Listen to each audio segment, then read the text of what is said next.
Hello बच्चों, कैसे हैं आप सब। तो मैं आशा करता हूँ कि आप अच्छे होंगे और आप अपने पढ़ाई को अच्छे से तो नहीं कर रहे होंगे, ये मुझे भी पता है क्योंकि आपके टाइम में मैं भी अच्छा से नहीं पढ़ रहा था। मुझे पढ़ाई में मन नहीं लगता था, इसीलिए मैं नहीं कर रहा था। चलिए पढ़ते रहिए क्योंकि एग्ज़ाम आपका आने वाला है। आपको लग रहा होगा कि अभी 6 महीना टाइम है, लेकिन 6 महीना आपका कैसे बीत जाएगा आपको पता भी नहीं चलेगा। तो बस आपको लगे रहना है, अंत तक टिके रहना है और आपको मैं जितना HW दूँ उस HW को ट्राई करना है। बस HW बना के लाना है, बस इतना ही करना है। जो मैं बोलूँ आपको उतना करके लाना है। सबसे पहले समझ लेते हैं।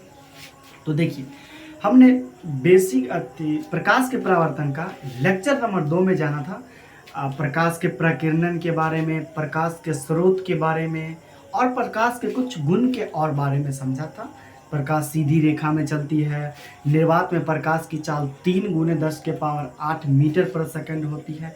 इस सब चीज़ों के बारे में हमने पढ़ा था पिछली क्लास में। तो आज हम पढ़ने वाले हैं प्रकाश के और कुछ गुणों के बारे में। जैसे किरण हो गया, किरण पुंज हो गया, किरण पुंज के प्रकार कितने हैं, प्रकाश की गमन के आधार पर पदार्थ कितने प्रकार के होते हैं, इन सब चीज़ों के बारे में आज हमें बेसिकली पढ़ना है। तो चलिए आज के लेक्चर को हम कंटिन्यू करते हैं। सबसे पहले हम जानेंगे किरण, सब चीज़ समझाएंगे, आप टेंशन नहीं लीजिए।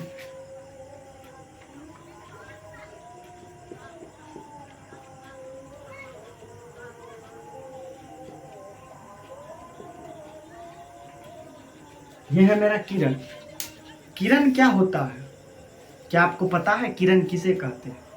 तो देखिए, सूरज जब उगता है तो सूरज का प्रकाश जिस पथ पर चलता है, जिस रास्ते पर चलता है, उसे हम किरण कहते हैं। बस इतना ही। यानी कि प्रकाश जिस पथ पर चलेगा वही हमारा किरण हो जाएगा। इसका परिभाषा लिख लेते हैं। चलिए देखिए, प्रकाश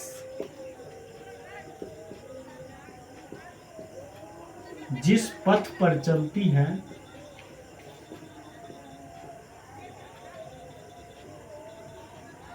जिस पथ पर चलती है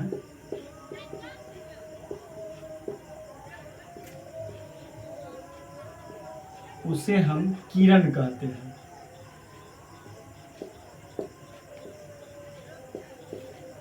इसका अर्थ हुआ कि प्रकाश, सूर्य का प्रकाश जिस रास्ते पर चलेगा वही मेरा किरण हो जाएगा। जैसे देखिए, ये है मेरा सूर्य का प्रकाश, मान लेते हैं। देखिए, ये इस रास्ता पर चल रहा है, ये प्रकाश इस रास्ते पर चल रहा है, तो इसी को हम बोलेंगे किरण। समझ में आया किरण?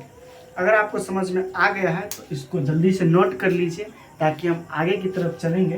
तुरंत स्क्रीन को पॉज कीजिए और इसको नोट कीजिए ताकि हम आगे की तरफ चलेंगे। चलिए, मैं आशा करता हूँ कि आप ये नोट कर लिए होंगे स्क्रीन को पॉज करके। अगर आपने नोट नहीं किया है तो चलिए मैं आपको थोड़ा टाइम दे देता हूँ, लिख लीजिए। अब तो लिख लिए होंगे।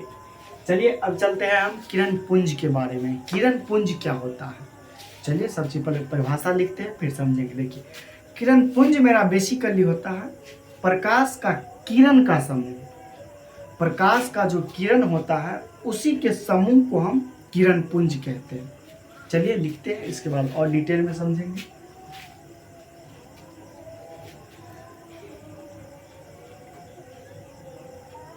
अब हम जानेंगे किरण पुंज के बारे में।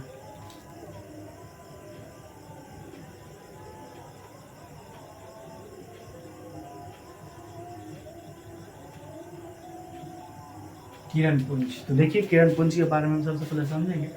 क्या हम बोले, प्रकाश के किरणों के समूह को किरण पुंज बोलते हैं। तो लिख लीजिए यहाँ पे,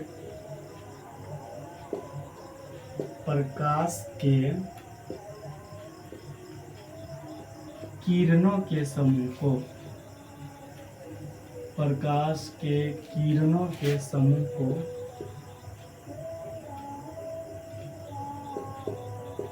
किरण पुंज कहते हैं।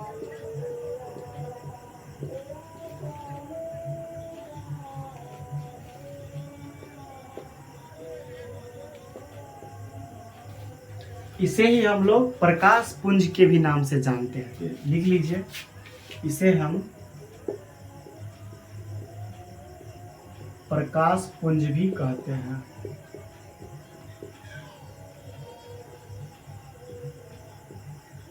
प्रकाश पुंज भी कहते हैं। बस इतना ही। अब देखिए, प्रकाश के किरण जो होता है उसके समूह को हम किरण पुंज कहते हैं। तो देखिए, एक प्रकाश का ये मेरा किरण हो गया, एक किरण ये हो गया, एक किरण ये हो गया, एक किरण मेरा ये हो गया। देखिए, प्रकाश का किरण जो है एक समूह में चल रहा है, एक से अधिक होके एक समूह बना के चल रहा है। तो इसी घटना को हम किरण पुंज या प्रकाश पुंज कहेंगे। चलिए इसको नोट कर लीजिए। इसके लिए आपको हम 5 सेकंड का टाइम देते हैं, नोट कीजिए और हम इस लेक्चर को आगे की तरफ बढ़ाएंगे। लिखिए।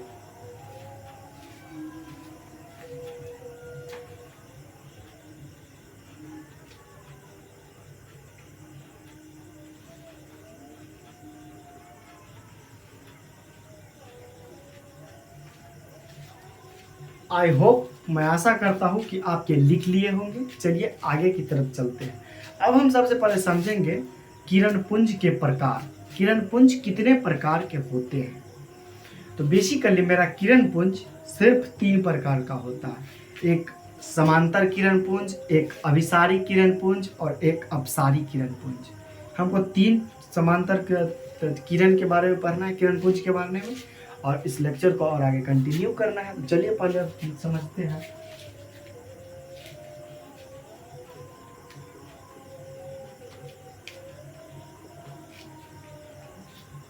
अब हम समझेंगे सबसे पहले किरण पुंज के प्रकार।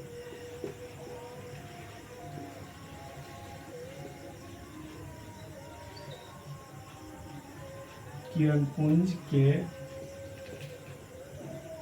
प्रकार।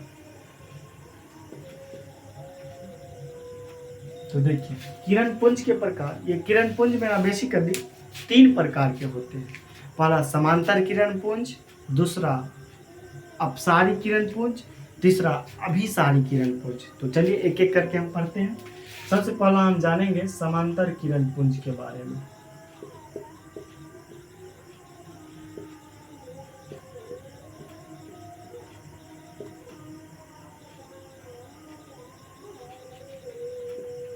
लिखिए, वह किरण पुंज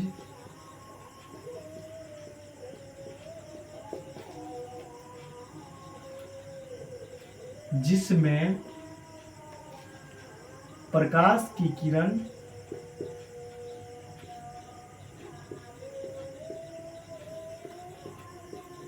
समांतर हो,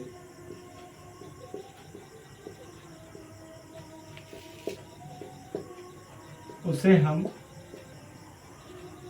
समांतर किरण पुंज कहते हैं।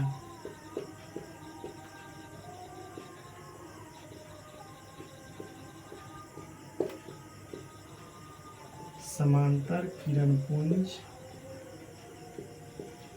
कहते हैं। देखिए, इसको कहने का अर्थ है इसका कि वह किरण पुंज जिसमें प्रकाश की किरण समांतर हो। समांतर का अर्थ है कि सामने में हो। बस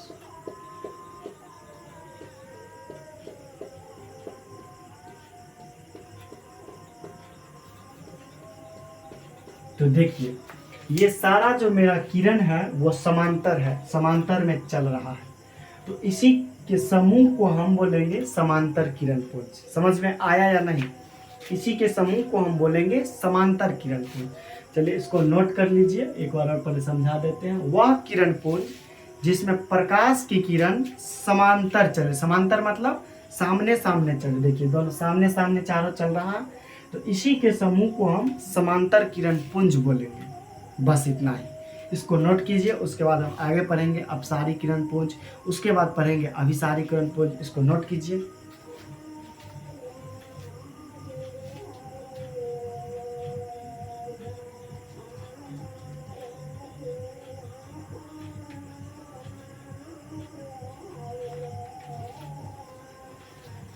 आई होप कि आपने लिख लिया होगा।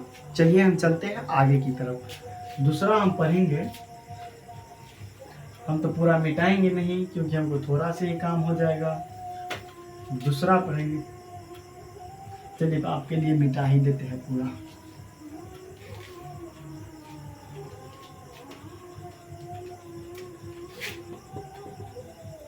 अभिसारी पढ़ेंगे।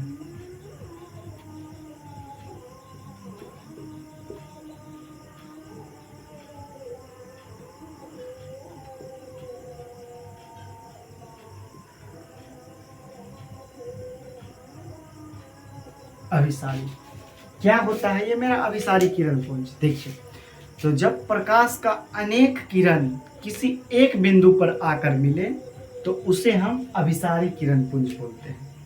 जब प्रकाश का अनेकों किरण सिर्फ एक ही बिंदु पर आके मिले तो उसे हम अभिसारी किरण पुंज कहते हैं। चलिए लिखिए, जब प्रकाश का अनेक किरण एक ही बिंदु पर आकर मिले, एक ही बिंदु पर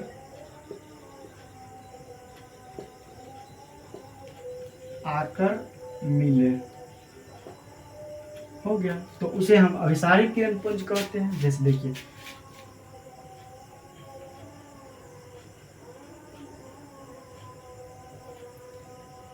देखिए इसको हम P मान लेते हैं। देखिए,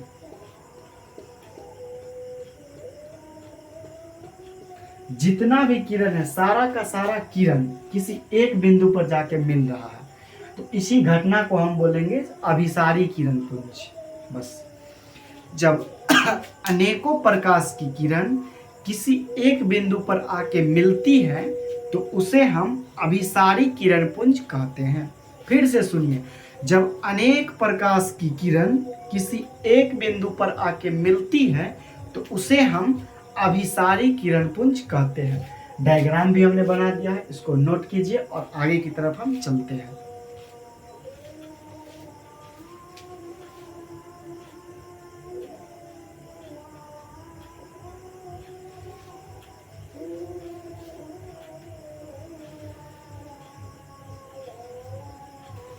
आई होप, मैं आशा करता हूं कि आप ये लिख लिए होंगे। चलिए हम किरण पुंज के तीसरे प्रकार की तरफ चलते हैं और ये मेरा लास्ट प्रकार है, उसके बाद आगे पढ़ेंगे। चलिए,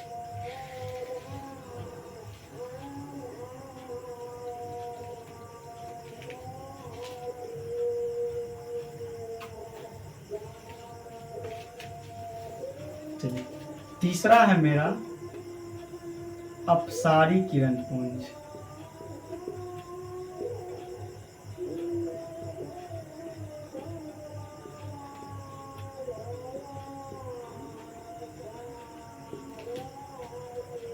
अपसारी, तो अपसारी किरण पुंज क्या होता है मेरा?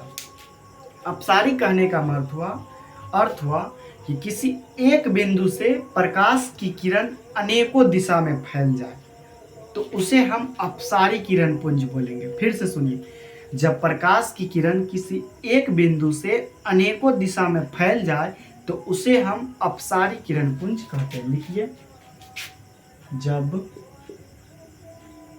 प्रकाश की किरण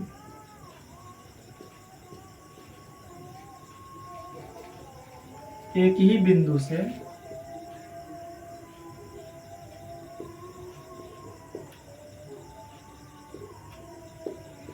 अनेकों दिशा में फैल जाए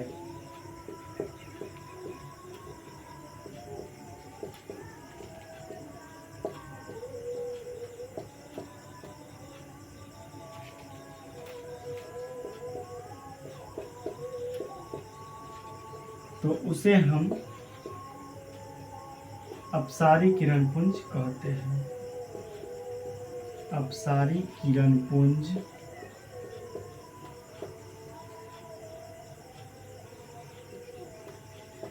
कहते हैं।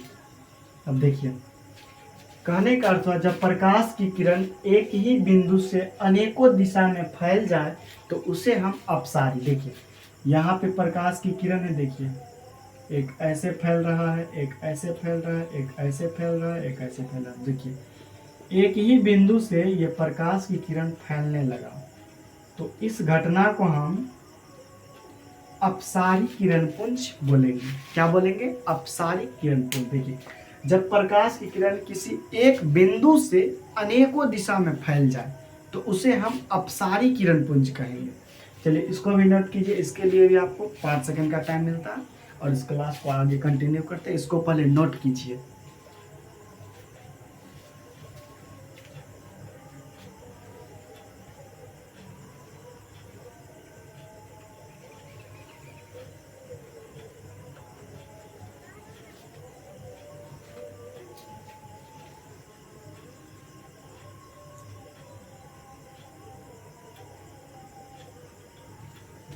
आई होप कि आपने ये नोट कर लिया होगा।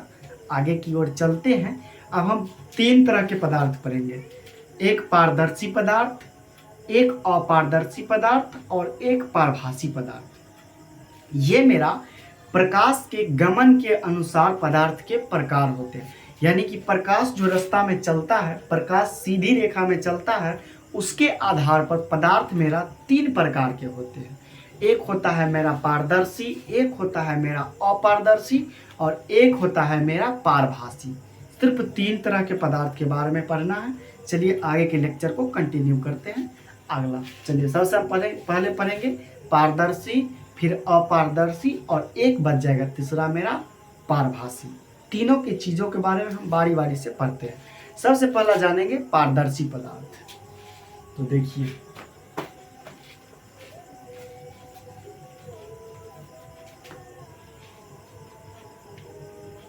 देखिए, अब हम पहले समझेंगे पहला पारदर्शी पदार्थ क्या होता है।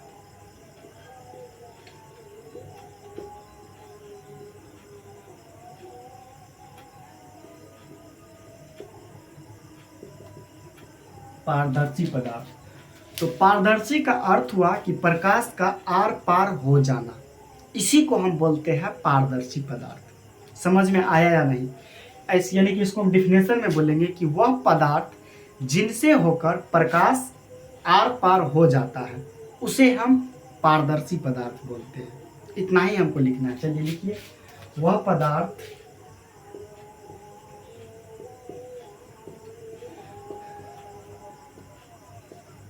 जिनसे होकर प्रकाश आसानी से पार कर जाए, आसानी से पार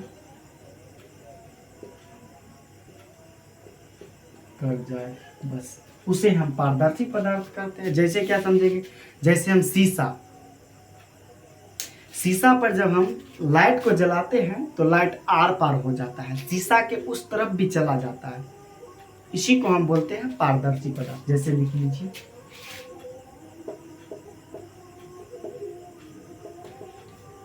जैसे में लिख लीजिए, पहले शीशा को हम बोलते हैं कांच, उसके बाद लिखिए हवा। हवा भी तो है, हवा से भी तो प्रकाश आर पार कर जाता है। यहाँ हवा चल रहा होगा, ऑक्सीजन है, लेकिन प्रकाश जब पड़ेगा तो उसको आर पार कर जाएगा। इसी को हम बोलते हैं पारदर्शी पदार्थ। पारदर्शी कहने का अर्थ हुआ कि प्रकाश का आर पार हो जाना, बस इतना ही। अपारदर्शी के बारे में बात हम करेंगे। अभी हम समझ रहे हैं पारदर्शी।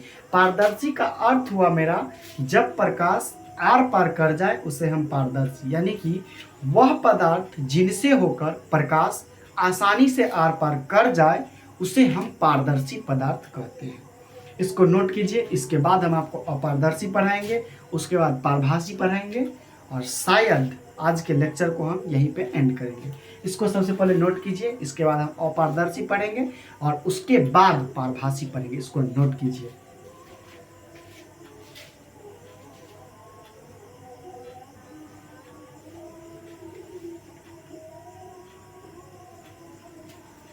आई होप कि आपने ये नोट कर लिया होगा। चलिए हम आगे की तरफ चलते हैं। अगला हम पढ़ेंगे दूसरा अपारदर्शी पदार्थ। देखिए, हम कुछ नहीं चेंज करेंगे, सिर्फ देखिए अपारदर्शी पदार्थ वह पदार्थ जिनसे होकर प्रकाश आसानी से पार न कर पाए, न कर पाए। और हम एग्जाम्पल चेंज करेंगे बस। आपको शुरू से लिखना है हेडिंग में अपारदर्शी पदार्थ। मेरे पास मिटाने का मौका है तो मिटा लिए, समय हमारा बच गया। लेकिन आप ऐसा नहीं कर सकते, आप शुरू से लिखिए अपारदर्शी पदार्थ, यानी कि वह पदार्थ जिनसे होकर प्रकाश आर पार नहीं करती है उसे हम अपारदर्शी पदार्थ कहते हैं। इसको लिखिए, उसके बाद हम आपको समझाएंगे। एग्जाम्पल में भी लिख लीजिए एक दो। ईंट, पत्थर इत्यादि, और कुछ भी लिख सकते हो। इसको आप पहले नोट कीजिए, फिर आगे की तरफ चलेंगे। अपारदर्शी, अपारदर्शी का अर्थ हुआ कि जिनसे होकर प्रकाश आर पार नहीं कर पाए उसे हम अपारदर्शी बोलते हैं। मेरा फाइनल बात हुआ कि जिससे प्रकाश पार नहीं करता उसे हम अपारदर्शी बोलेंगे, बस इतना ही हमको बोलना है। जैसे में देखिए ईंट, क्या ईंट के पास हम प्रकाश डालेंगे तो वह पार कर जाएगा? नहीं ना करेगा, नहीं करेगा। इसीलिए उस पदार्थ को हम बोलेंगे अपारदर्शी। पत्थर में भी ऐसा ही होगा, प्रकाश आर पार नहीं कर पाएगा, इसीलिए वो भी मेरा अपारदर्शी पदार्थ हो जाएगा। इसको नोट कीजिए। और एक और मेरा बच गया है पारभासी पदार्थ, उसके बारे में भी हम पढ़ेंगे। इसको पहले नोट कीजिए।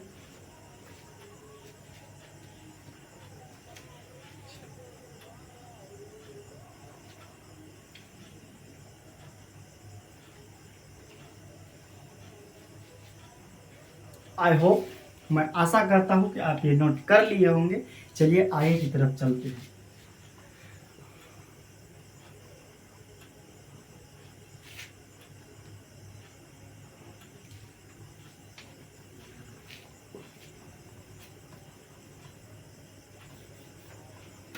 अब हम पढ़ेंगे पारभासी।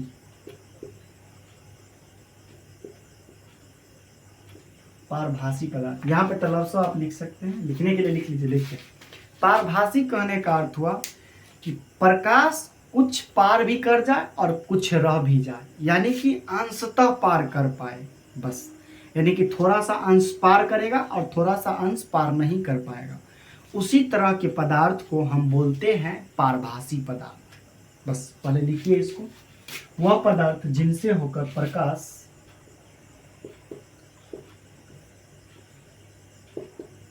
अंशतः पार कर जाए, अंशतः पार कर जाए, बस उसे हम पारभासी पदार्थ कहते हैं। अंशतः मतलब थोड़ा भाग पार भी कर जाएगा और थोड़ा भाग रह भी जाएगा। इसी तरह के पदार्थ को हम पारभासी पदार्थ कहते हैं। इसको नोट कीजिए। जैसे एग्जांपल में आप लिख लीजिए, जैसे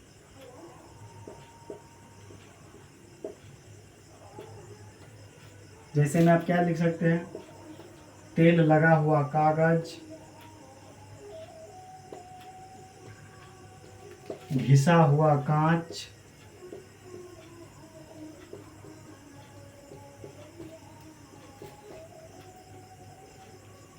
चलिए इसको समझाते हैं पहले। पारभासी वह पदार्थ जिनसे होकर प्रकाश अंशतः पार कर जाए। अंशतः कहने का अर्थ कि कुछ भाग पार कर जाएगा और कुछ भाग मेरा रह जाएगा। इसी तरह के पदार्थ को हम पारभासी बोलते हैं। देखिए, जैसे तेल लगा कागज, आप जब कागज को तेल में डुबाइएगा और डुबाने के बाद जब निकालिएगा और प्रकाश उस पर डालिएगा तो कुछ भाग तो पार कर जाएगा, लेकिन कुछ भाग इसी तरफ रह जाएगा, पूरा का पूरा भाग पार नहीं कर पाएगा। इसी तरह के पदार्थ को हम बोलते हैं पारभासी पदार्थ। और एक है मेरा घिसा हुआ कांच। घिसा हुआ कांच भी उसी तरह रहता है। आप जब लाइट उस पर दोगे तो कुछ तो पार कर जाएगा, लेकिन कुछ रह जाएगा। इसी तरह के पदार्थ को हम पारभासी पदार्थ कहते हैं। इसको नोट कीजिए और इस लेक्चर को आगे कंटिन्यू करते हैं। पहले नोट कीजिए।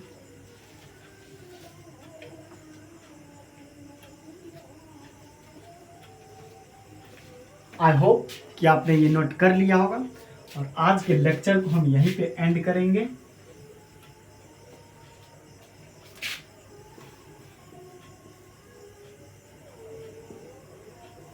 Thank you. आपका बहुत बहुत धन्यवाद इस क्लास में आने के लिए, आप अपना प्यार देने के लिए, आप अपना प्यार लुटाने के लिए आपका तहे दिल से शुक्रिया, धन्यवाद। तो देखिए, हमने आपको लेक्चर 1 में भी बोला था आप अगर रोज़ का काम रोज़ करते जाए तो आपको काम छोटा सा लगेगा, थोड़ा थोड़ा लगेगा, और उस काम को करने में भी आपको मज़ा आएगा। लेकिन आप जब काम को इकट्ठा कर लेंगे तो वो बहुत सारा एक बोझ हो जाएगा, जिसे करना बहुत मुश्किल होगा। तो क्यों ना आप अभी ही धीरे धीरे धीरे धीरे चलते होंगे। कछुए और खरगोश की कहानी हमने आपको बताया था कि कछुआ और खरगोश जब रेस लगाता है तो खरगोश ओवर कॉन्फिडेंट रहता है कि वो ही जीतेगा, लेकिन जब कछुआ बहुत पीछे रहता है और खरगोश बहुत दूर चला जाता है तो एक पेड़ के पास वो सो जाता है, उसे नींद आ जाती है और कछुआ धीरे धीरे चलते चलते चलते अपना मंजिल पा लेता है। क्यों? क्योंकि उन्होंने निरंतर चला, थोड़ा ही चला लेकिन निरंतर चला। तो हम आपको इतना नहीं बोल रहे हैं कि एक दिन में 10 घंटा पढ़िए, आप 2 घंटा पढ़िए लेकिन रोज पढ़िए, बस इतना ही। और जितना मैं बताऊँ रोज का रोज आपको कंप्लीट करते जाना है, थोड़ा थोड़ा ही तो बताता हूँ।